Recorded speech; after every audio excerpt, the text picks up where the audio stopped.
ඔබලට මම පෙන්නනවා ඊටාම දුර්ලභ ගණේ ඖෂධයක්. මේ ඖෂධයේ වටිනාකම කියා නිම කරන්න බැරි වෙයි.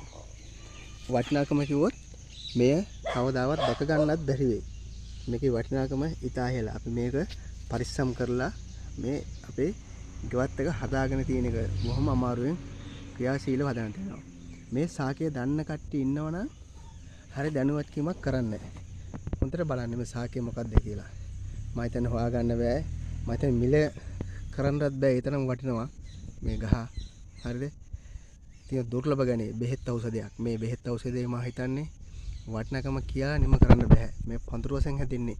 හැදුනත් මේවා මේ ආකාරයෙන් බලා ගන්න බෑ කිසිම එක්කෙනෙකුට. හොඳයි. මෙම තියෙන්නේ බින් කොහොඹ කියන පැල ඇටිය. බින් කොහොඹ. මේ බින් කොහොඹ කියන පැල ඇටිය. මේ පැල ඇටිය. මේ පැල ඇටිය මේ තියෙන ඇට. මල් පිපිලා ඒ වගේ මේ තියෙන ඉතින් ඔය ගෙඩිය. මේ ගෙඩි බිම හැලුනහම ඇට වැටුනහම නැවත මෙතන පැලවෙනවා. ඒ පැලවෙන්නේ නැහැ දැන් මේ වැටුනත් මේ දුර්ලභ ගණේ මේක පැලවෙලා අඩුයි. දැන් ඒවා තමයි මේවා හරිය දුර්ලභයි. මේක ඊටා විශාලයි. මේකේ වටිනාකම කියන්න බෑ. ඒ තරම් බෙහෙත් ඖෂධයක් හොයාගන්න බෑ. මම හිතන්නේ හොයාගන්න කොහෙ ඇති හොයාගන්න ඇති කියන්නේ එහෙම කලාතුරකින් තැනක තියෙන මොසක් එහෙම හැමතැන් වල එහෙම නැහැ.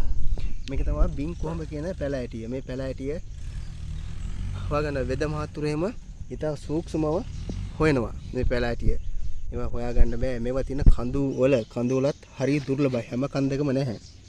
කැලෑ වල තියෙන ලොකු වනාන්තරවල ඔය තියෙන බින් කොහොඹ කියන පැල ඇටිය. හොඳට බලා ගන්න. සීලු නොදන්න අය, දැකලා නැති අය මේකේ බින් කොහොඹ ගහේ ඇටි කොහොමද තියෙන්නේ කියලා බලා ගන්න. හොඳයි.